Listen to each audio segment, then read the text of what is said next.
भारत आज 79वां स्वतंत्रता दिवस मना रहा है और इस मौके पर अमेरिकी विदेश मंत्री मार्को रूबियो ने भारत को आजादी की शुभकामनाएं दी हैं। इस मौके पर रूबियो ने दोनों देशों के रिश्तों को लेकर भी बातें कही हैं। आइए आपको बताते हैं कि मार्को रूबियो ने क्या बयान दिया है। मार्को रूबियो ने कहा है कि आने वाले दिनों में आधुनिक चुनौतियों का मुकाबला करने के लिए भारत और अमेरिका मिलकर काम करेंगे।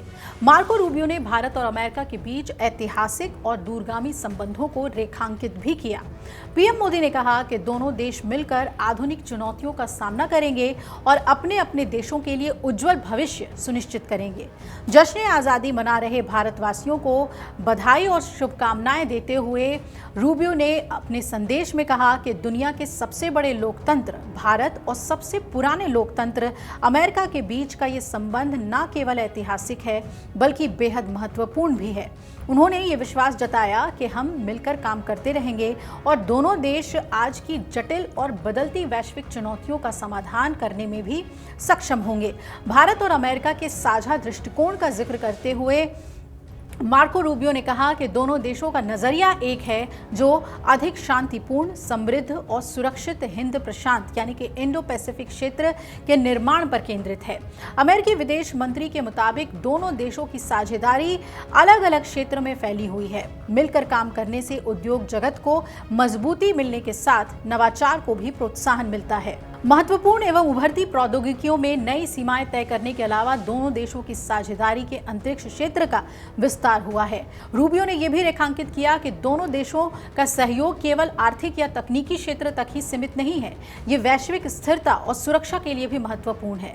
भारत अमेरिका संबंधों का प्रभाव अंतर्राष्ट्रीय मंचों पर भी दिखता है, जहां दोनों देश लोकतांत्रिक मूल्यों, नियम आधारित वैश्विक व्यवस्था और आपसी सहयोग की वकालत करते हैं।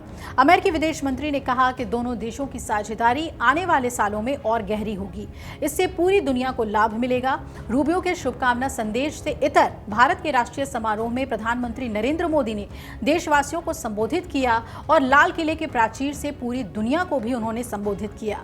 बिना अमेरिका का नाम लिए हुए आत्मनिर्भरता का जिक्र पीएम ने किया और उन्होंने सभी राजनीतिक दलों से वोकल फॉर लोकल और स्वदेशी उत्पादों को बढ़ावा देने के लिए मिलकर काम करने का आह्वान किया।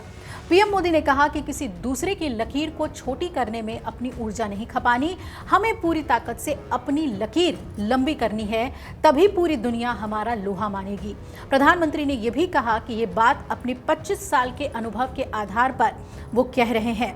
जाहिर तौर पर अमेरिका के साथ टैरिफ के विवाद के बीच पीएम के ये वाक्य सीधे तौर पर अमेरिका पर ही इशारा थे। एक तरफ मार्को रूबियो भारत और अमेरिका के सुंदर रिश्ते का हवाला दे रहे हैं, लेकिन दूसरी तरफ राष्ट्रपति ट्रंप टैरिफ लगाने में पीछे नहीं हटते हैं और पाकिस्तान से भी गलबहियां करते हैं। ऐसे में भारत अपना स्टैंड मजबूती से लेगा। मार्को रूबियो चाहे दोनों देशों के सामरिक रिश्तों की बात कर रहे हो, लेकिन भारत अब अमेरिका के कदम को देखकर तय करेगा कि उसे क्या स्टैंड लेना है और कदम फूंक फूंक कर भी रखेगा। अगर आप ये वीडियो YouTube पर देख रहे हैं तो हमारे चैनल को सब्सक्राइब कर बेल आइकन दबाएं और Facebook पर देख रहे हैं तो हमारे पेज को लाइक करें।